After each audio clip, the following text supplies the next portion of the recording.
Have you ever loved someone so deeply that you forgot who you were, until they reminded you you'd never been enough? Those words echoed in Kim Young's mind long before he ever met Keisha Jackson. It was a rainy evening in Seoul, the kind of rain that painted the streets silver and made the city glow like a dream.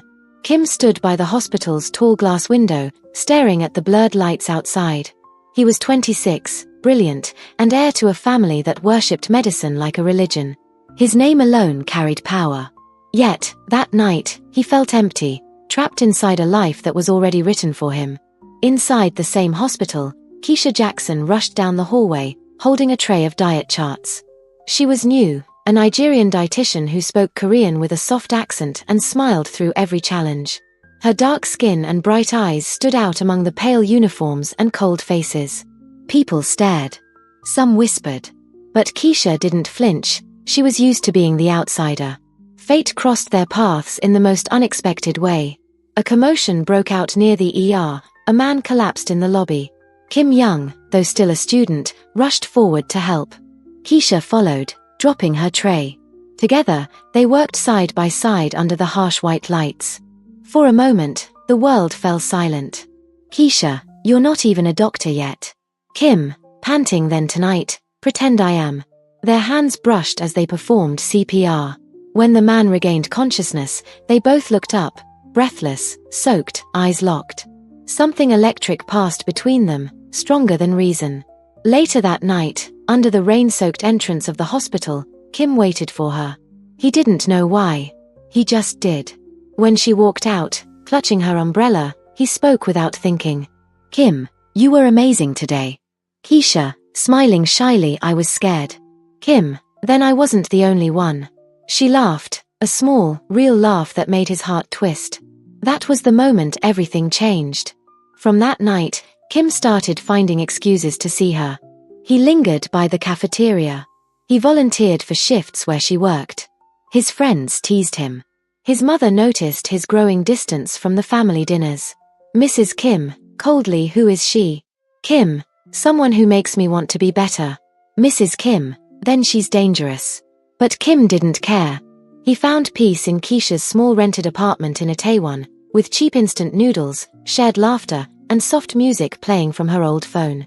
They dreamed of running away, of starting a life where no one cared about family names or hospital titles. For a while, love felt enough.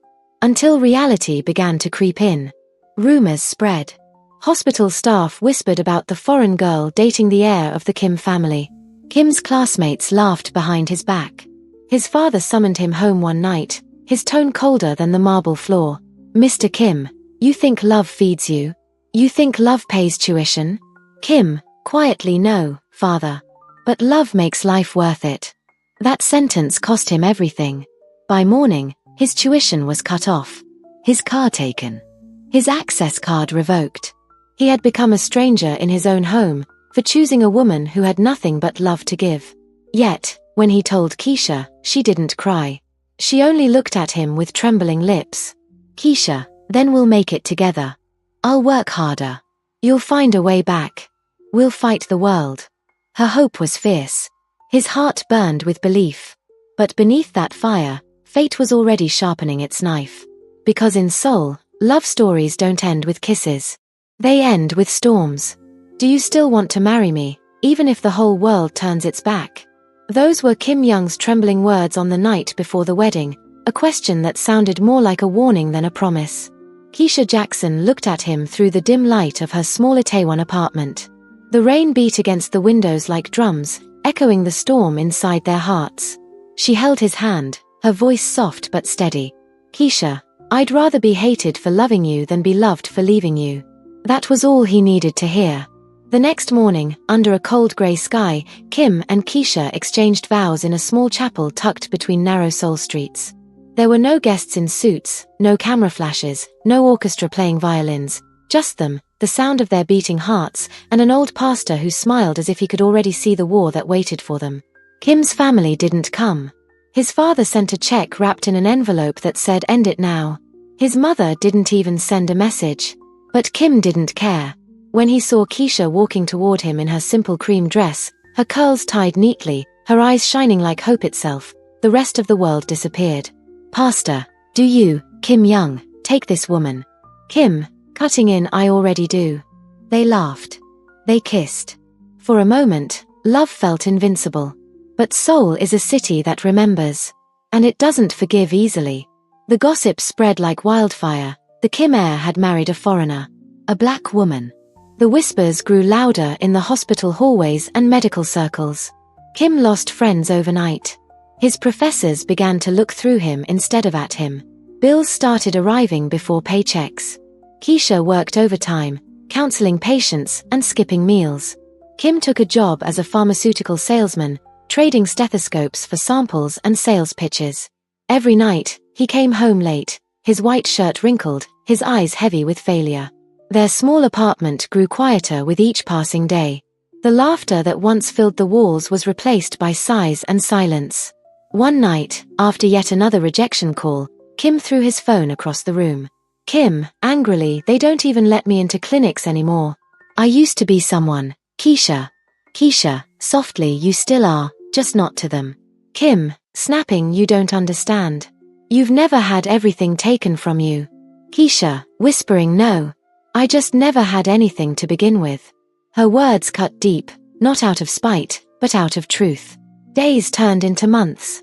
Kim became restless, haunted by the memory of his lost dreams. Keisha, despite her exhaustion, tried to keep their home alive, cooking, saving, smiling through pain. But every time he looked at her, all he saw was the reflection of what he'd lost. Then came the dinner invitation. Mrs. Kim, his mother, had requested a family reconciliation. Keisha begged him not to go, but he insisted. Kim, maybe she wants to fix things. Keisha, or maybe she just wants to break us again. That evening, Keisha dressed carefully, a white blouse, a calm smile. She wanted to be accepted. But the moment she entered the Kim mansion, the air turned poisonous. The dinner table glittered with silverware and lies. Mrs. Kim never looked at her directly, she only spoke through her. Mrs. Kim, smiling coldly, do you like the food, Miss Jackson? It's Korean, a little too strong for foreign taste, isn't it? Keisha, forcing a smile, not at all. I like strong things. They survive longer. The room froze. Kim tried to hold her hand under the table, but Mrs. Kim saw it. Her voice rose, sharp and cold as steel. Mrs. Kim, you've destroyed my son's future. You've turned him into a beggar. And you dare to sit at my table? Kim stood up, his face pale. Kim, enough, mother. Mrs. Kim, furious, enough? You think love will feed you? You think that woman? Keisha stood too, trembling but firm. Keisha, that woman has a name. And she's tired of fighting for space at your table. Silence. Even the servants stopped moving. Kim took Keisha's hand and walked out, into the cold night, the gate slamming behind them like a warning. That night, in their tiny apartment, they sat in silence. Kim's head rested in his hands. Keisha stared at their framed wedding photo, the one where they were smiling like children who believed in forever. Keisha, quietly, maybe love isn't enough anymore. Kim, broken, don't say that. But she didn't answer. She just turned off the light. And in the darkness of that small room, their love, the one they thought could conquer the world, began to crumble. The winter in Seoul was colder than usual that year. The wind carried not just snow, but distance, the kind that crept quietly between Kim Young and Keisha Jackson. Their apartment, once full of warmth and laughter, now echoed with silence. The air smelled of burnt noodles and sleepless nights. The bills on the table were unpaid, the fridge half empty, and their dreams, those bright, foolish dreams, were fading like fog. Kim came home late again that night, the sound of his key scraping against the lock waking Keisha from a shallow sleep. He looked tired, his once proud shoulders slouched, his tie hanging loose like defeat. You didn't eat again, she asked. Didn't have time. Had to meet another client, Kim said.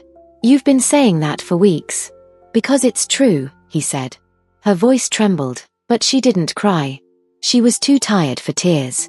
You're changing, Kim. I don't even recognize you anymore. Maybe you never really knew me. The words hung heavy in the air, sharp, cruel, and final. That night, Kim slept on the couch. Keisha lay awake, staring at the ceiling, wondering when love had turned into survival. Days passed. Kim's job drained him. The doctors who once praised him now ignored him. He'd visit clinics, bowing, begging, smiling through rejection. His pride broke piece by piece. He stopped smiling altogether.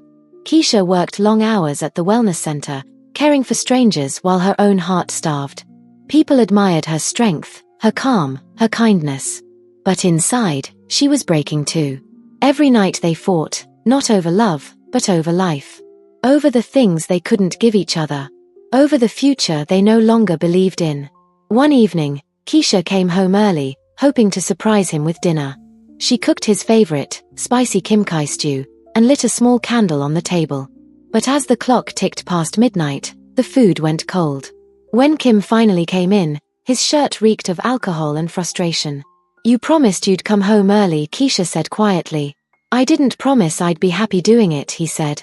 "Do you even love me anymore?" she asked. "Does it even matter?" Her chest tightened. That was the first time he didn't answer with "of course." She looked at him, this man she'd once called her miracle, and saw a stranger with tired eyes. "You gave up your dream for me. Maybe that's why you hate me now. Don't turn this into guilt, Keisha. You wanted this life too." "No, Kim. I wanted you. Not the ashes of what's left." Silence again. Only the flicker of the dying candle separated them. Weeks later, the final blow came. Kim's boss called him into the office. His sales were down, his attitude worse. He was fired without a second thought. That night, he walked for hours through the frozen streets of Seoul, trying to swallow his shame. When he finally returned home, Keisha was waiting, her coat on, her face pale but calm. "We can't keep pretending, Kim. This isn't love anymore. You're leaving?" "I'm surviving," she said. He reached out to hold her, but she stepped back. For the first time, she looked at him not as a lover, but as a memory she needed to escape. "You once told me you'd give me the world. But I never asked for it. I just wanted you to stay kind." She placed her wedding ring on the table, the same table where they once ate together, dreamed together, and promised forever. "Keisha, please. No. Sometimes love has to end before it kills what's left of us." She opened the door, the winter wind rushing in like a final goodbye. Kim stood there, staring at the empty doorway long after she was gone. The ring glimmered under the dim light, a small, cruel reminder of everything he had destroyed. Outside, the snow kept falling, covering the city in white, as if trying to hide their pain. And somewhere, beneath that frozen sky, two hearts that once beat as one drifted apart, each wondering if love was ever meant to last. Time doesn't heal everything, it just teaches you how to hide the pain better. 6 years had passed since Keisha Jackson walked out of that tiny Itaewon apartment and left Kim Young standing in silence. 6 years since love had turned to dust. 6 years since they promised themselves never to look back. But fate has a way of laughing at human promises. Seoul had changed, the streets brighter, the skyline taller, but the ghosts of the past still lived in every shadow. Keisha stood before the towering glass doors of Daehan University Hospital, her reflection trembling in the polished surface. She was no longer the timid dietitian who once chased love more than ambition. Now, she wore a crisp white coat, her name embroidered neatly, Dr. Keisha Jackson, intern, emergency medicine. She took a deep breath. "Keisha," to herself, "you worked for this. You bled for this. Don't let anyone take it away again." Her hands shook, but her eyes, those bold, burning eyes, didn't. Inside, the hospital buzzed with urgency. The smell of disinfectant and adrenaline filled the air. The intercom called for emergency response teams. Doctors and interns rushed past, white coats fluttering like wings. And somewhere among them was him. Kim Young adjusted his surgical gloves, standing in the trauma room as alarms blared. He had changed too, sharper jawline, colder eyes, a calm that came from too many nights without rest. He was no longer the boy who sold medicines door to door. He had fought his way back, one exam, one sleepless night at a time. But despite his new success, the hollowness inside him never left. His colleagues called him Dr. Kim the Ice Wall, brilliant, efficient, emotionless. They didn't know the truth, that once, he'd felt too much and lost everything. As the ER doors burst open, a patient was wheeled in, bleeding, gasping, chaos all around. Kim barked orders sharply, his voice cutting through panic. "BP's dropping. Clamp that artery, now. A nurse handed him instruments. Another intern moved beside him, steady and quick. Hold pressure here. Already done, Keisha said firmly. He froze. That voice, calm, low, steady, pierced through the noise like lightning. He turned. And there she was. Keisha Jackson, eyes locked on his, hands covered in blood, hair tied back, face illuminated by the sterile lights. The world around them blurred. The beeping monitors, the shouting nurses, even the patient, all disappeared for one suspended second. Keisha. Focus, Dr. Kim. The patient's not going to save himself. Her tone was professional, emotionless. But beneath it, her pulse raced. They worked in silence, their movements perfectly in sync, just like before. It was as if their hearts still remembered the rhythm they once shared. When the surgery ended successfully, a nurse clapped softly. The team dispersed. But they remained, two ghosts in the same room. I didn't know you were back in Korea. I never left. I just left you, she said. The words hit him harder than he expected. You became a doctor. And you stopped being human, she replied. She turned to leave, but he grabbed her wrist, not hard, but desperate. Keisha, please, can we talk? About what? The past. It's already buried. Her voice broke slightly, but she didn't let him see. She walked out, her white coat swaying behind her like a flag of defiance. Kim stood there, staring at the door she had just passed through, his chest tight.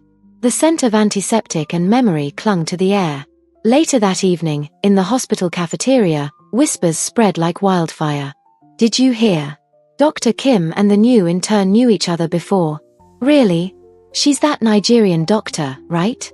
No wonder he looked shaken. The rumors grew faster than the truth ever could. That night, Keisha sat alone in the residence lounge, staring at her reflection in the window.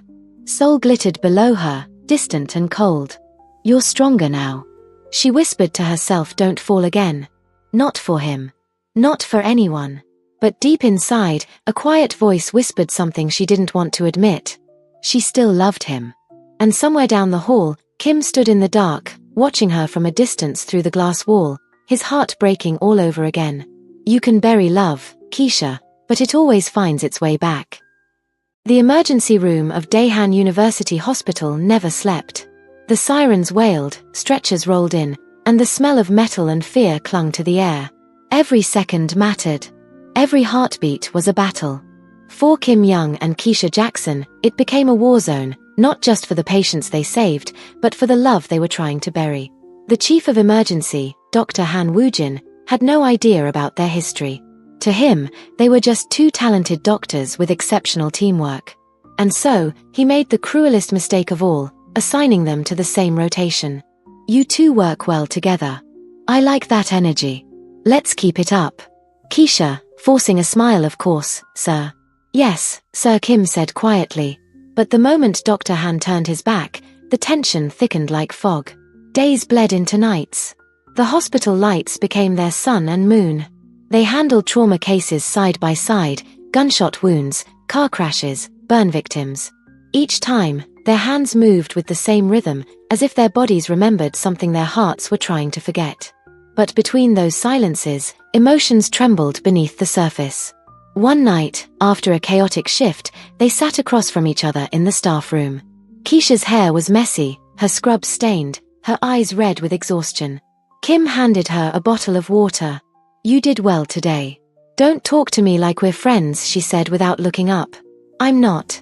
I'm talking to you like someone who still cares. Then stop caring. It's easier. She stood to leave, but he caught her wrist gently. The touch burned, not painful, but familiar. You still get nervous before surgery. I saw your hands shaking. And you still think you know me.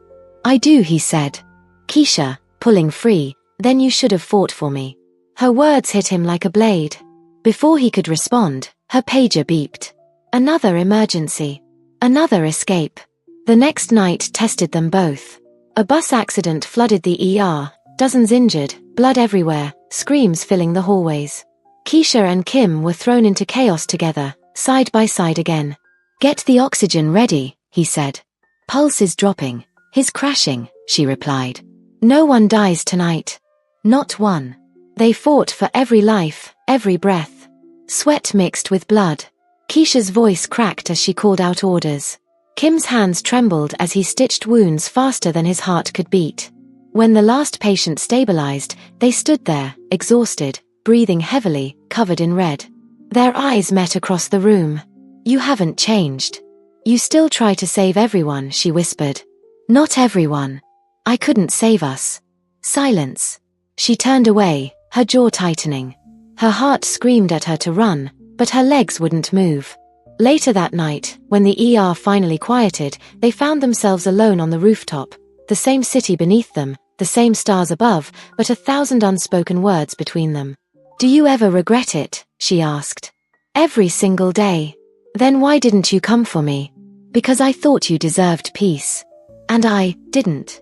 A tear slipped down her cheek, catching the light like glass. She quickly wiped it away. "Don't do that. Don't make me remember what it felt like to love you." He stepped closer, not enough to touch, but enough for her to feel the warmth she'd tried to forget. "I never stopped loving you, Keisha." "Keisha," shaking her head, "you should have." The rooftop wind blew between them, carrying the ghosts of their past, the laughter, the fights, the promises. For a long moment, neither spoke. Down below, an ambulance siren wailed, a reminder that time doesn't stop for broken hearts. Keisha turned to leave, her voice barely a whisper. "We can save lives together, Kim. But we can't save what's already dead." And she walked away into the night, her footsteps echoing like a heartbeat fading in the distance. Kim stood there, staring after her, the cold air biting his skin. "Then why does it still feel alive?" he whispered to himself. "They say the past is dead, but what if it comes back wearing a white coat and a smile that lies?" A month had passed since Keisha and Kim were assigned together in the ER. On the surface, they worked like professionals, calm, composed, perfectly synchronized. But underneath that calm, something dangerous simmered. Unspoken feelings. Unfinished wounds. Unforgiven love. And then, she returned.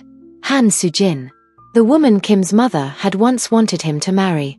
The one he'd left behind for Keisha.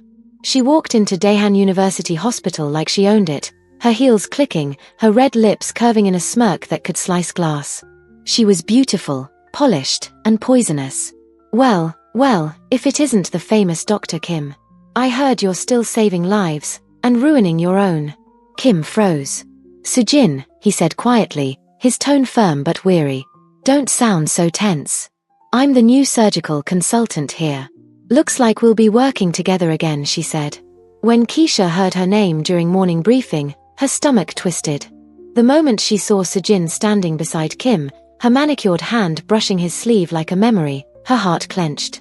The hospital turned into a battlefield of silent glances and whispered poison. Sujin moved through the halls like perfume, invisible but impossible to ignore. She complimented Kim in meetings, brought him coffee, laughed at jokes he didn't tell. Everyone noticed. Especially Keisha. Dr. Han seems close to Dr. Kim. They used to be engaged, right? And that new Nigerian intern? "I think she likes him too," another intern said. "Poor thing. She doesn't stand a chance." The rumors spread fast. At first, Keisha ignored them. She buried herself in work, determined to prove herself through skill, not gossip. But every time she passed the surgical ward, she saw Sujin standing beside Kim, too close, too comfortable. And Kim, he didn't push her away. One night, after a long shift, Keisha walked past the doctor's lounge. She heard laughter, soft, familiar, cruel. Peeking through the half-open door, she saw Sujin handing Kim a cup of coffee. "Do you still take it black? Or did she change that too?" Sujin asked. "You shouldn't talk about her," Kim said. "Why not? She's the reason your family turned their back on you. The reason you almost quit medicine. Tell me, Kim, do you ever resent her?" Keisha froze. Her chest tightened. She stepped back before hearing his answer. That night, she couldn't sleep. Every whisper, every stare, every fake smile from Sujin dug deeper into her heart. Days later, everything exploded. A serious case arrived, a young mother in critical condition. During the surgery, tension rose. Kim and Keisha disagreed on the treatment plan. "We can't wait, we need to operate now," Kim said. Her blood pressure's unstable. We'll lose her, she replied. Dr. Kim is right. Maybe Dr. Jackson should stick to observation until she learns more, Sejin said. The words were sharp. The tone, venomous. Keisha froze, the sting burning deeper than any wound. But she held her ground. If she dies, her child becomes an orphan. I won't gamble with that, Keisha said. The chief sided with Keisha's call. The patient lived. Everyone applauded, everyone except Sejin, who smiled thinly as if already plotting her next move. That evening, as Keisha left the hospital, she found Sejin waiting near the elevator, leaning against the wall like a predator waiting for prey. You must feel proud. One successful call doesn't make you his equal, Sejin said. I don't need to be his equal. I just need to be myself, Keisha replied. Sejin smirked. And who is that, really? The charity case who stole a doctor's heart? The foreign girl his mother will never accept. Keisha's eyes burned with tears, but she didn't flinch. You talk too much for someone who already lost him once, Keisha said, her tone sharp. Sejin's smirk vanished. Let's see how long you can keep him this time, Sejin replied. That night, the storm came. Sejin leaked old photos of Kim and Keisha to the hospital gossip blog, pictures from their marriage, from their time in Itaewon. Within hours, the whole hospital buzzed. They were married. No wonder he looks at her like that. His mother's going to explode. And she did. Mrs. Kim arrived at the hospital the next morning, her voice like ice. You humiliated us once. Now you dare show your face here? Mrs. Kim said. Keisha stood still, trembling but refusing to bow. I came here to save lives, not destroy reputations, Keisha replied. You destroyed my sons. You think a woman like you belongs beside a Kim? Mrs. Kim asked. Before Keisha could reply, Kim appeared. He'd heard everything. Mother, stop, Kim said. You're defending her again, she replied. Always, Kim said with steel in his eyes. The hallway went silent. Mrs. Kim's hand shook. Her face turned pale. Then suddenly, she gasped, clutching her chest. Someone call for help, Keisha screamed. She dropped to her knees, taking charge, her voice steady even as fear clawed at her throat. BP's falling. We need a stretcher, now, she said. Kim froze in horror. He watched as Keisha, the woman his mother despised, fought to save her life. In that moment, something inside him broke. He realized that love wasn't about who society approved of, it was about who stayed when everything fell apart. That night, as his mother lay unconscious in the ICU, Kim stood by her bedside, holding her hand. He looked through the glass wall and saw Keisha sitting outside, silent and alone, her eyes swollen from tears. You saved the woman who ruined you, and I still let you suffer alone, Kim whispered. He stepped outside, walking toward her slowly, his voice shaking. Keisha, I'm sorry. For everything, he said. Sorry doesn't undo the pain, she replied. No. But maybe it can start to heal it, he said. For the first time in years, she didn't walk away. She just looked at him, tired, broken, but still with love buried somewhere beneath the ashes. And in that silence, something fragile and unfinished began to stir again. Not forgiveness, not yet, but hope. The hospital was silent that morning, but beneath the polished floors and white coats, whispers moved like smoke. Everyone was talking about one thing, the heart attack. Mrs. Kim, the matriarch of the powerful Kim family, had collapsed in the hospital lobby just the day before. And the woman who saved her life was the same one she hated most, Keisha Jackson. But what no one expected was that saving her would come at a deadly cost. Mrs. Kim lay unconscious in the intensive care unit. Machines beeped softly beside her bed. Kim Young hadn't moved from her side in hours. His eyes were red, his fingers cold, his thoughts spinning. He couldn't stop replaying the moment, his mother falling, Keisha screaming for help, the chaos that followed. She saved her, she actually saved her, Kim whispered to himself. When Keisha entered the ICU, her voice was quiet, trembling slightly. How is she? Keisha asked. Stable, for now, he said. He looked up at her. His eyes softened for the first time in years. You didn't have to help her after everything she said to you, he said. I'm a doctor, Kim. I don't choose who deserves saving, she replied. Her words hit him like truth itself, simple, pure, and painful. But outside the ICU, something darker was brewing. Sujin watched from the hallway, her expression unreadable. She'd spent the entire night twisting the narrative, whispering in the right ears, planting poisonous seeds. By morning, the rumor had spread like wildfire. Dr. Jackson gave Mrs. Kim the wrong medication. They said she hesitated before calling for backup. Maybe it wasn't an accident. Keisha had no idea what was coming. That afternoon, she was summoned to the director's office. The chief of surgery, Dr. Han, sat behind the desk, his expression grave. 2 board members were present, their faces cold and official. Dr. Jackson, there's been a complaint regarding your handling of Mrs. Kim's case. Dr. Han said. A complaint? From who? She replied. We can't disclose that.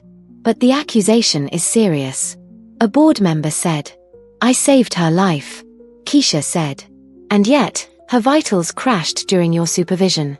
Some are saying it was negligence. The board member replied. Her hands went cold. Her heart pounded in her ears. This isn't true, she whispered. You'll be placed under temporary review until the investigation is over. Dr. Han said. The room spun. She could barely breathe. By evening, her name was all over the hospital forums. Foreign intern accused of malpractice. Was it revenge? She wanted to prove herself too much. Keisha walked through the corridors as whispers followed her like shadows.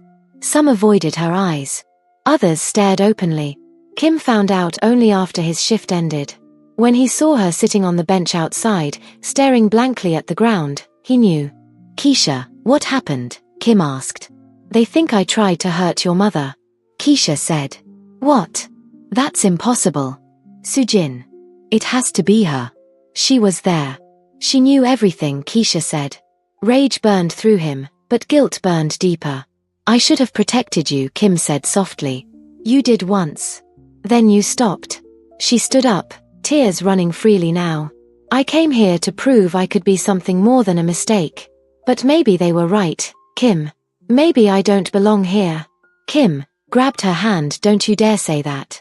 You belong here more than anyone. You saved lives, including hers. Then why does it feel like I'm being punished for it? The next day, Mrs. Kim finally opened her eyes. Her son was by her side. What happened? Mrs. Kim said, her tone weak. You fainted. Keisha saved you, Kim replied. She blinked, her lips trembling. Keisha. Her face darkened. I remember. I couldn't breathe. And she hesitated. She froze. Kim's stomach dropped. No, that's not true. You don't remember clearly, Kim said. I remember enough, she replied coldly. Sujin, standing nearby, pretended to comfort her. Don't worry, Mrs. Kim. We'll make sure justice is done, Sujin said. Kim's fists clenched. He saw the satisfaction hidden behind her fake concern. Later that night, in the dark hospital corridor, Kim cornered Sujin. What did you do? Kim said. I told the truth. You lied. Did I? Or are you just angry because the truth isn't what you wanted to hear? Sujin said. If you ever come near her again. What? You'll ruin your career for her. You already lost everything once because of that woman. Don't make the same mistake twice. Sujin replied. He walked away before his rage consumed him. But her laughter followed him down the hall, cold, cruel, and victorious. A few hours later, Keisha received an official notice, suspension pending investigation. She sat alone on the hospital rooftop, the city lights blinking below. The wind whipped her hair across her face, tears freezing against her skin. Everything she had fought for, every sleepless night, every exam, every sacrifice, was slipping away. You promised to be strong. Don't break now, Keisha whispered to herself. Then she heard footsteps.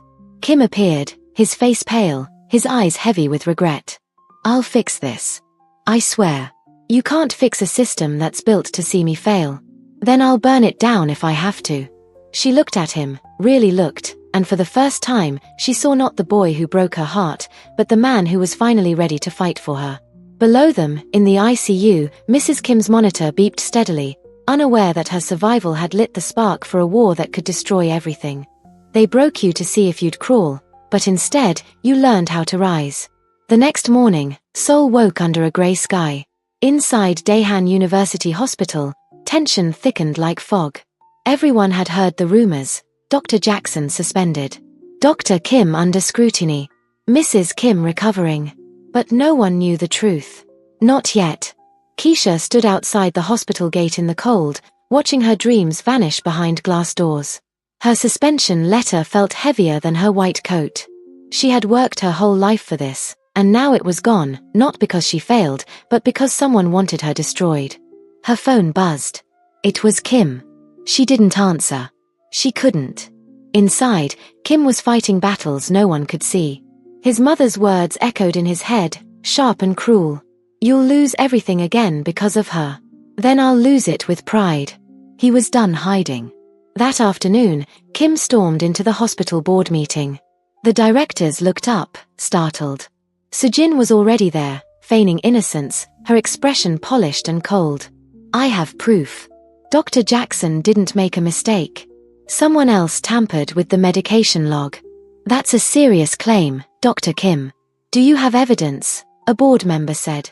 Kim dropped a printed report on the table, hospital security footage, time-stamped and clear. It showed Sujin entering the storage room minutes before the cardiac meds were switched. Gasps filled the room. "That doesn't prove anything." "I was restocking," Sujin said. "Kim, cutting in, you weren't assigned to that ward.